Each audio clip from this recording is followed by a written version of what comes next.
అయితే ఇక్కడ జనరల్గానే ఎందుకో బాధ అనిపించే అంశం ఏంటంటే ఏదైనా బాగా మాట్లాడుతున్నప్పుడు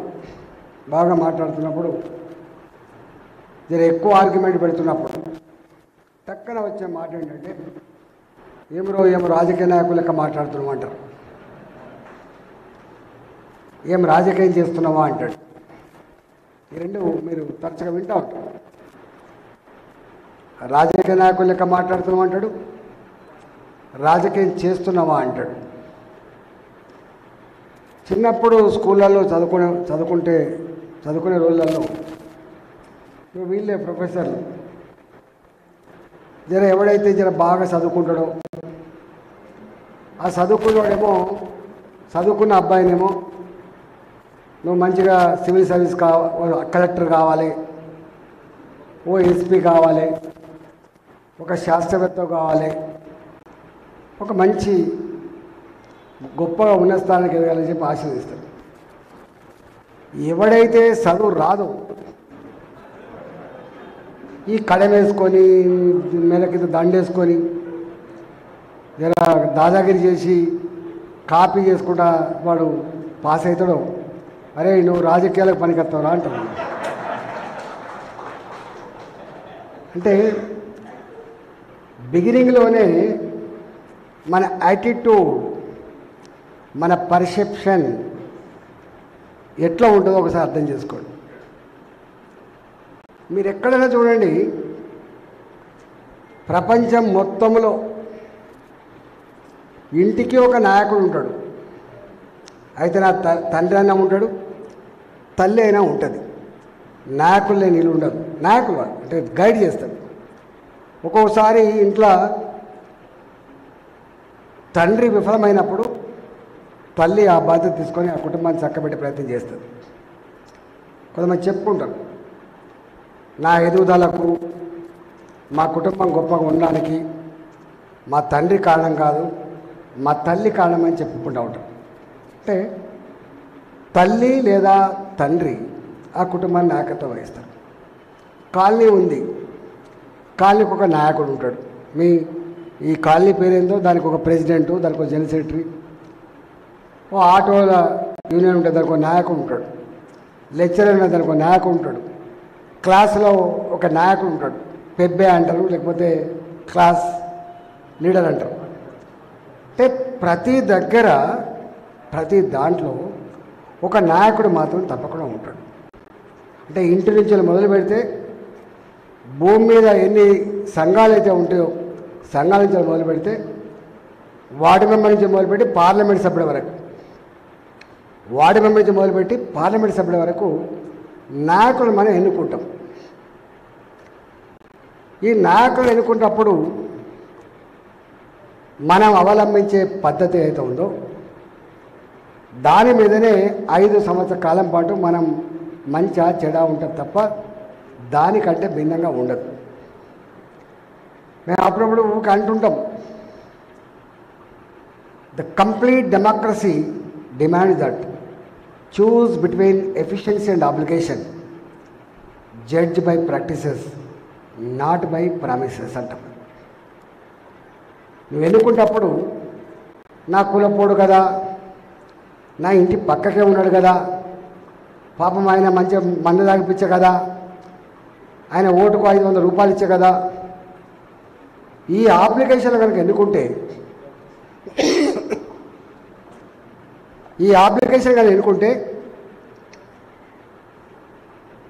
మనం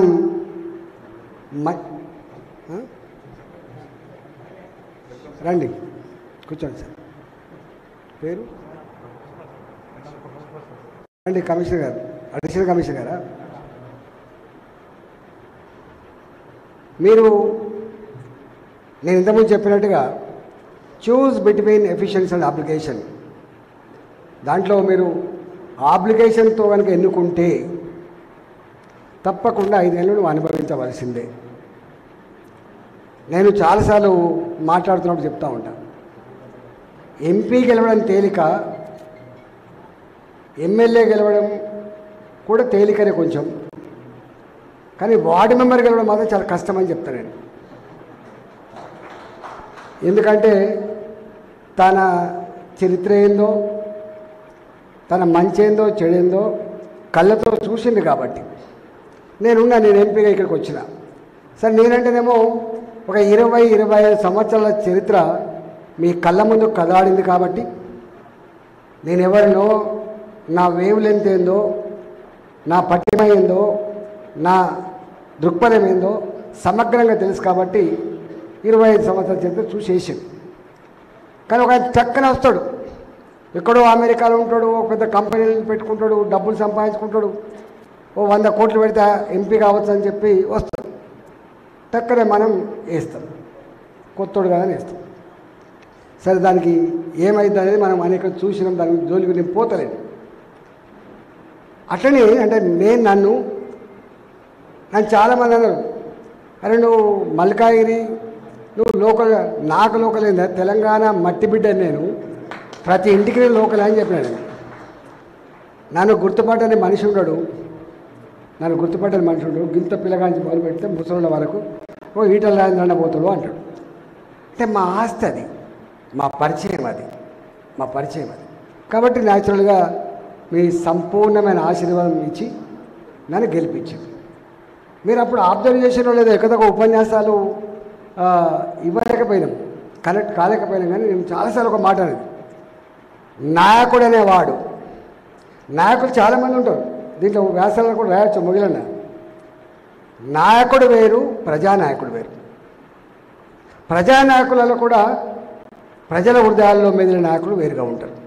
ప్రజానాయకులు ఉంటారు కానీ ప్రజల హృదయాల్లో స్థానం పొందే నాయకులు ఉంటారు అని. అందువల్ల చాలామంది ఉంటారు, 30 ఏళ్ళు 25 ఏళ్ళు నాయకులుగా ఉంటారు, కానీ ప్రజల ఆశీర్వాదం పొందే నాయకుడిగా ఉండడు. ఒకవేళ ప్రజల ఆశీర్వాదం పొందే నాయకులుగా ఉన్నప్పటికీ కూడా తాత్కాలికమైనటువంటి ఆశీర్వాదం పొందిండా, పర్మనెంట్ ఆశీర్వాదం పొందిండా అని చాలా ఇంపార్టెంట్. కొంతమంది 20 ఏళ్ళు 25 ఏళ్ళు నిరంతరంగా గెలుస్తూనే ఉంటారు. కొంతమంది ఒకసారి ఓటు వేయగానే సెకండ్ టైం ఓటు ఏరిగా అబ్బా వద్దు అంటారు. అర్థం ఏంటంటే ఎన్నికల ముందు వచ్చినప్పుడు ఏ మాటలైతే చెప్పిండో, ఏ వినయ వినమ్రతలు ప్రదర్శించిండో, దాని తర్వాత వెంటనే మీ భాషలో చెప్పాలంటే సుక్క చూపించిన అంటారు కదా. అట్లయితే మళ్ళా అసలు లీడర్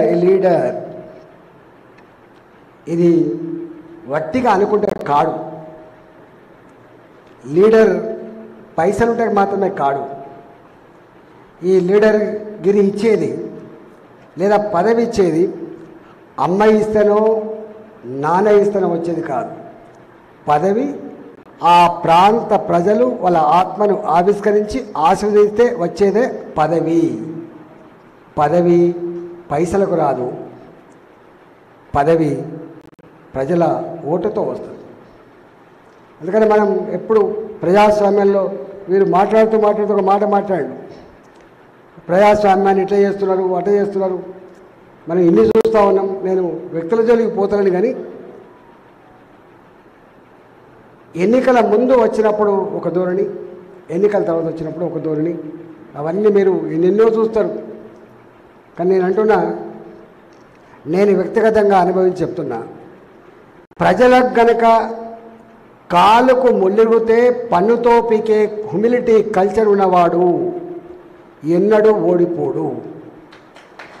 ఒక నాయకుడు అనేవాడు ఐదర్ వార్డు మెంబర్ లేకపోతే ఒక ఎంపీ ఎమ్మెల్యే జీవితాంతం ఓడిపోవద్దని కనుక నిర్ణయించుకుంటే ఓడిపోడు. అంటే నీ మాటకు నీ ఆచరణకి గంత సంబంధం ఉన్నప్పుడు మాత్రమే సాధ్యమవుతుంది అని అర్థం. నీ మాటకి నీ ఆచరణ సంబంధం లేకపోతే నేను ఇంతకుముందు చెప్పిన బండకేసి కొడతారు. అందువల్ల ఇవాళ నాయకుడు అనేవాడు తప్పకుండా రాజకీయం, నాయకుడు ప్రజల్ని వేధించేది కాస్తుమా, సమాజాన్ని ప్రజల్ని మంచిగా చూసుకునేవాడే నాయకుడు. దానికోసమే ఉంటుంది. అందుకని మేము చాలాసార్లు చెప్తాం, అన్నిటికీ మెరిట్ ఉంటుంది, కానీ రాజకీయాలు కూడా మెరిట్ ఉండాలి అని. అన్నిటికీ మెరిట్ ఉంటుంది. ఒక ఇంజనీర్ కావాలంటే మెరిట్ ఉంటుంది, ఒక డాక్టర్ కావాలంటే మెరిట్ ఉంటుంది, రాజకీయ నాయకుడు కావాలంటే కూడా మెరిట్ ఉండాలి. ఏ మెరిట్ కావాలి వానికి? వాడు చదువుకున్నా లేదో తెలియదు కానీ, చదువు వస్తుందా లేదో తెలియదు కానీ వానికి ఒక్క మెరిట్ మాత్రం ఉండాలి. ప్రజలను ప్రేమించే మెరిట్ ఉండాలి వానికి. ప్రజల కోసం, ప్రజలు నాకు ఓటేసి గెలిపించింది, ప్రజలకు సేవ చేయడం కోసం అనేటువంటి మెరిట్ కూడా ఉండాలి. సమస్య వస్తే సమస్యను పరిష్కరించేటువంటి కెపాసిటీ ఉండాలి. రాజకీయ నాయకుడు ఎప్పుడు కూడా సమస్యలు సృష్టించేవాడు కావద్దు, సమస్యలు పరిష్కరించేవాడే నాయకుడు. కానీ మన భాషలో ఎట్లయిపోయిందంటే ఇలా దానికి ఉల్టా మనం మాట్లాడుకుంటా ఉన్నాం. ఇగో ఇది అంతం కావాలి. లీడర్ నేను ఇంతకుముందు చెప్పినట్టుగా తండ్రి విఫలమైతే తల్లి పట్టించుకోవడం చెప్పించు, తల్లో తండ్రో ఇద్దరిట్లో ఎవరైనా ఒకరు గొప్పగుంటే నడుస్తుంది అన్నట్టుగా ఇద్దరు విఫలమైతే మొత్తం కుటుంబం కొలాప్స్ అయిపోతే మీకు తెలుసు ఆ ఉదంతాలు చాలా ఉంటాయి. అట్లనే రాష్ట్రాలు కానీ దేశం కానీ దాని మీదనే ఆధారపడి ఉంటుంది అని. నేను రాజకీయం కోసం మాట్లాడితే కొంతమంది పేర్లు ప్రస్తావించాలి, అప్పుడు ఎట్లా ఉంటుంది అనడానికి. మీరు ఇలా రాసింది, పేర్లన్నీ రాసింది, ఫోటోలు ముద్రించారు. నరేంద్ర మోడీ గారి ఫోటో ఉంది, వాజ్పేయి గారి ఫోటో ఉంది, ఇందిరాగాంధీ గారి ఫోటో ఉంది, ఎన్టీ రామారావు గారి ఫోటో ఉంది, జయపాల్ రెడ్డి గారి ఫోటో ఉంది. అంటే నాయకుల వాళ్ళకి ఇట్లా ఉండాలని చెప్పి మీరు వేసినట్టు. నేనేమంటున్నా అంటే ఈ నాయకులలో కూడా 100% మెరిట్స్ ఉంటాయా అంటే ఉండవు. 100% మెరిట్ ఉండదు. ఆ నాయకులలో 50% మంచిగా ఉండడా, 60% మంచిగా ఉండడా, 70% మంచిగా ఉండడా, గింతే ఉంటుంది తప్ప 100% పూర్తి స్థాయిలో ఈయన గొప్ప చేసిందని చెప్పేదానికి ఉదంతాలు లేవు. కొంతమంది ఉంటారు, కొద్దిమంది. ఇప్పుడు వాజ్పేయి గారు ఉన్నారు, ఆయన ఎవరు తిట్టేవాళ్ళు ఉన్నారు. ఆయన పేరే ఒక బ్రాండ్. వాజ్పేయి గారితోటే మొత్తం సమాజం అంతా కూడా అటాచ్ అయిపోయింది. వీరు ఉంటే బాగుండని చెప్పి ఓట్లేసి గెలిపించారు, మీకు తెలుసు. అంటే ఉన్నతమైనటువంటి వ్యక్తిగతమైనటువంటి జీవితాల్లో 1%, 2% ఏమున్నది పక్కకు పెడితే అంత పవిత్రంగా ఈ దేశానికి నాయకత్వం అందించిన, నిస్వార్థంగా నాయకత్వం వహించిన, రాజకీయాలంటే కొనుక్కునేటువంటి సరుకు కాదని ప్రజల మ్యాండేట్ లేకుండా నడపనని చెప్పి ఒక్క ఓటు తక్కువ పడితే రిజైన్ చేసి ప్రజాస్వామ్య గొప్పతనాన్ని చాటి చెప్పిన మహనీయుడు వాజ్పేయి గారు. అట్లాంటి వాళ్ళు చాలా అరుదుగా ఉంటారు. అంటే నాయకులు అనేవాళ్ళు మరణించి కూడా ప్రజల హృదయాల్లో శాశ్వతంగా ఉండేవాడు అని అర్థం.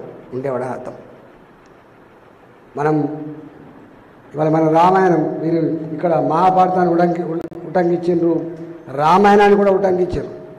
రామాయణం ఏం చెప్పింది, మహాభారతం ఏం చెప్పింది? నిజంగా గర్వపడే అంశం ఏంటంటే మొత్తం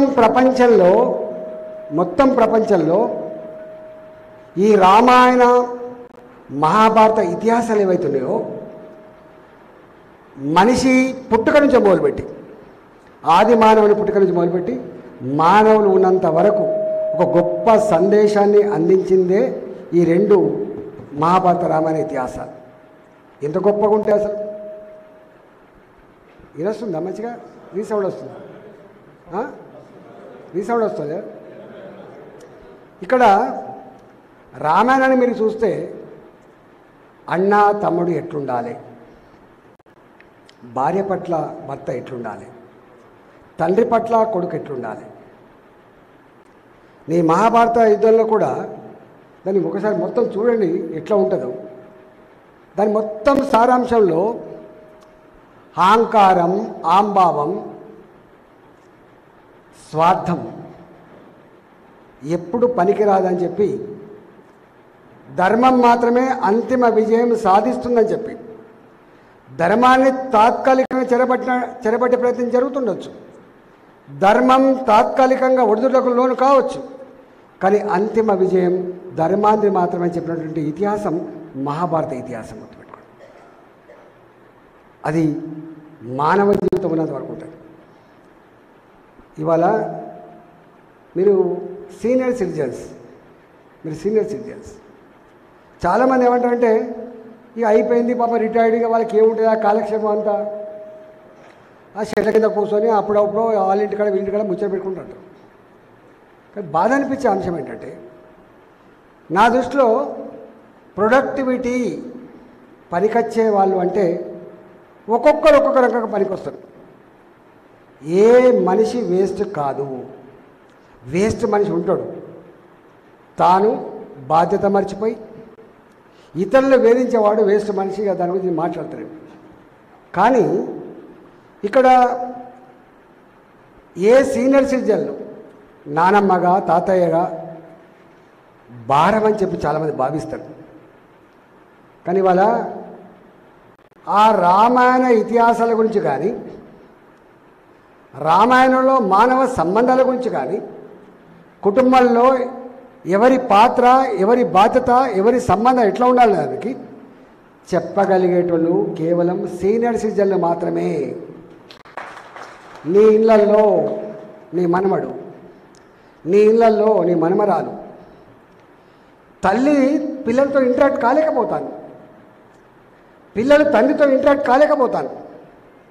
నువ్వు ఒక సెల్ ఫోన్ కొనిస్తే ఆ సెల్ ఫోన్తో వాడు లోపలికి పోయి తలుపు పెట్టుకొని వాడు దాంతోనే ఆడుకుంటాడు.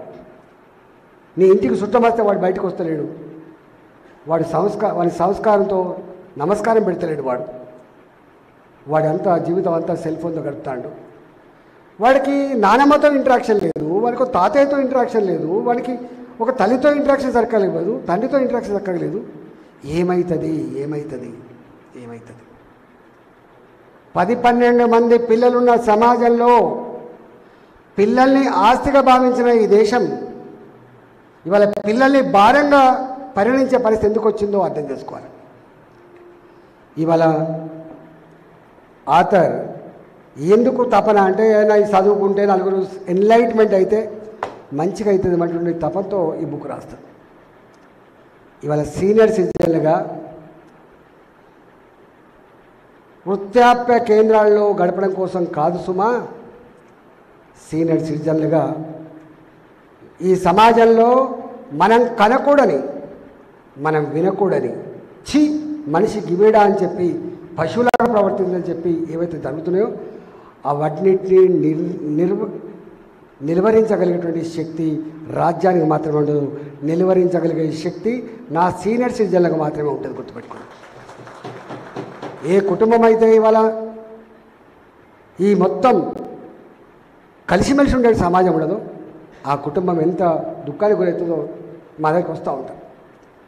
అందుకని చాలాసార్లు చెప్తూ ఉంటా, సమాజానికి కేవలం మీరు అనుకున్నట్టుగా సంపద మాత్రమే కాదు, రోడ్లు వేసుడు, బంగ్లాలు కట్టుడు, లా అండ్ ఆర్డర్ మెయింటైన్ చేసే ఇది మాత్రమే కాదు. సమాజం మనం అంటున్నాం అప్పటికిప్పటికి మార్పు వచ్చింది కదా, కరువస్తే రాగడి మట్టి తిని బతికిన సమాజం ఇవాళ అన్నీ ఉన్నప్పటికి కూడా, ఇన్ని సంపద ఇంత ఉన్నప్పటికి కూడా ఒకటి వెంటాడుతుంది. ఆ వెంటాడేది ఇవాళ everybody is facing tension. The tension which is not individual one, the tension which is prevailed by the society అని. అందుకే ఇద్దరు పిల్లలున్నా కూడా నీ కూతురుకు నువ్వు పెళ్లి చేస్తావో లేదో తెలియని పరిస్థితి వచ్చింది, నీ కొడుకు నువ్వు చెప్తే వింటో లేని పరిస్థితి వచ్చింది. Why are we in a progressive manner? No. సంపద మాత్రమే సమాజ ఎదుగుదలకు గీట్రాయి కాదు. ఏ సమాజం అయితే మనిషికి టెన్షన్ దూరం చేస్తుందో గా సమాజం మాత్రమే గొప్పది. ఒక గా సమాజం నిర్మించేవాడే political leader. A doctor fails, a patient will die. A engineer fails, a bridge will collapse. కానీ రాజకీయ నాయకుడి విఫలం అయితే సమాజమే కూలిపోతుంది. గుర్తుపెట్టుకోండి. అందువల్ల లీడర్ అంటోడు ఎవడు ఉండాలి, ఎవరిని ఎన్నుకోవాలి, ఆ విచక్షణ కనుక మర్చిపోతే కష్టమవుతుందని చెప్తున్నాను. ఎమోషనల్గా తీసుకునే నిర్ణయం కాదు ఇది. మనం ఎన్నుకునేది ఇవాళ నేను అంటున్నా, మోడీ గారు ప్రధానమంత్రి అయ్యారు. మోడీ గారిని ఎన్నుకునేది ఒక ఎమోషన్తో ఎన్నుకున్నాం. గుజరాత్లో ఏదో బాగా చేసిందట, ఇప్పుడున్న పరిస్థితులలో ప్రతినిత్యం వరల్డ్ బ్యాంకు లోన్ ఇస్తే తప్ప రోడ్డు పడదు, ఏషియన్ డెవలప్మెంట్ పైసలు ఇస్తే తప్ప ఒక బిల్డింగ్ కట్టలేని పరిస్థితి ఉంటే, చంద్రశేఖర్ గారు ప్రధానమంత్రి గారు ఉన్నప్పుడు భారత బంగారాన్ని కుదవబెడితే తప్ప జీతాలు లేని పరిస్థితి వచ్చిందని చర్చ చూసినప్పుడు, నో 65 సంవత్సరాల తర్వాత కూడా ఇంకా ఈ వరల్డ్ బ్యాంక్ ఏంది, కథ ఏంది, ఒక గొప్ప నాయకత్వం కావాలి, ప్రోగ్రెసివ్గా ఉండాలి, విజన్ ఉండాలనేటువంటి కాన్సెప్ట్తో గుజరాత్ ఆయన చరిత్రని ఆధారం చేసుకొని ఆయనకు ప్రధానమంత్రి చేశారు. కానీ నేను అంటున్నా, సరే వారి గురించి ఎంత చెప్పినా ఉడవదు, నాకు పని ఉన్నది, ఎంత టైం అయిపోయింది. కానీ 2 నిమిషాలు మాత్రం చెప్పుకోదలుచుకున్నాను. ఇవాళ ప్రధానమంత్రిగా సంకీర్ణ రాజకీయాలు మాత్రమే శరణ్యమని చెప్పి ఎప్పుడు ఏ ప్రభుత్వం కూలిపోద్దో అనేటువంటి ఈ రోజులలో 3వసారి కూడా దేశ ప్రధానమంత్రిగా మోడీ గారు ఉండాలని చెప్పి ఓట్లేసిందంటే వట్టికి ఏరు, ఉపన్యాసంతో ఏరు, వాటికి బాయ్ చెప్తే ఏరు. దానికి ఒక బలమైన అనేక కారణాలు ఉన్నాయి. ఆయన ప్రజలకు కనెక్ట్ అయింది కాబట్టి వేయగలిగాడు. ఇవాళ మనకు ఏది ఇచ్చిందో లేదో కానీ ఒకప్పుడు మన పౌరుడు అమెరికాలో ఉంటే, మన పౌరుడు యూరోప్లో ఉంటే, మన పౌరుడు దుబాయ్లో ఉంటే, నీది ఎక్కడ అంటే ఇండియన్ అని చెప్పుకునే పరిస్థితి లేకుండే. భారతదేశాన్ని 3rd వరల్డ్ కంట్రీగా అభివర్ణించిండ్రు, ద పూరెస్ట్ కంట్రీ. ఇవాళ ఏ పెద్ద మనుషులు అయితే మీరు ఉన్నారో, అమెరికా గోధుమ రవ్వ పంపితే తప్ప పిల్లలకు మధ్యాహ్నం లేదు తిండి. డాల్డా గోధుమ రవ్వ, డాల్డా మొక్కజొన్న గడక, గా దేశం ఇది 3rd వరల్డ్ కంట్రీ. రష్యాకు మస్క కొట్టి, అమెరికాకు మస్క కొట్టి బతికిన దేశం. మోడీ గారు వచ్చిన తర్వాత ఆమె ఇండియన్ అని చెప్పుకునే పరిస్థితి వచ్చిందా మీరు చెప్పండి. భారత పౌరుడు అమెరికాలో ఉన్నా, భారత పౌరుడు రష్యాలో ఉన్నా ఇవాళ నేను భారతీయుని అని చెప్పుకునేటువంటి స్థాయికి వచ్చింది because of leadership of Narendra Modi. గుర్తుపెట్టుకోండి. మనం ఇలాంటి ప్రొఫెసర్కు ఆర్టికల్ రాశాం. ఆ ఆర్టికల్ ఏంటంటే, ప్రపంచంలో ఏ దేశానికి ఆకలేసినా అన్నం పెట్టగలిగే శక్తి సత్తా భారత్కున్నది, కానీ భారత్కి ఏమైనా అవసరం పడితే మాత్రం పెట్టగలిగే సత్తా ఏ దేశం లేదని చెప్పి ఒక ప్రొఫెసర్ గారు ఒక ఆర్టికల్ రాశారు. That is India today. మీకు ఎక్కడ ప్రపంచ బ్యాంకు జీతగాడని చెప్పి మాటలు లేవు, ఇప్పుడు ఆర్టికల్స్ లేవు. నీకు ఎక్కడ ఏషియన్ డెవలప్మెంట్ ప్రస్తావన రాదు. మీరు ఎప్పుడైనా పోయి చూడండి. నేను ఉత్తగా మీరు ఇక్కడ ఉన్నారు కాబట్టి చెప్తున్నా, ఈ చెర్లపల్లి ఒక రైల్వే టెర్మినల్ కట్టిండ్రు. ఎప్పుడు కట్టింది సికింద్రాబాద్ రైల్వే స్టేషన్? ఎప్పుడు కట్టబడ్డది నాంపల్లి? ఎప్పుడు కట్టబడ్డది కాచిగూడ? నిజాం కాలంలో 2 కోట్లు 3 కోట్లు సున్నం వేసేది, సున్నం. Today is the era of genome అని చెప్తున్నాం, today is the era of science and technology అని చెప్తున్నాం.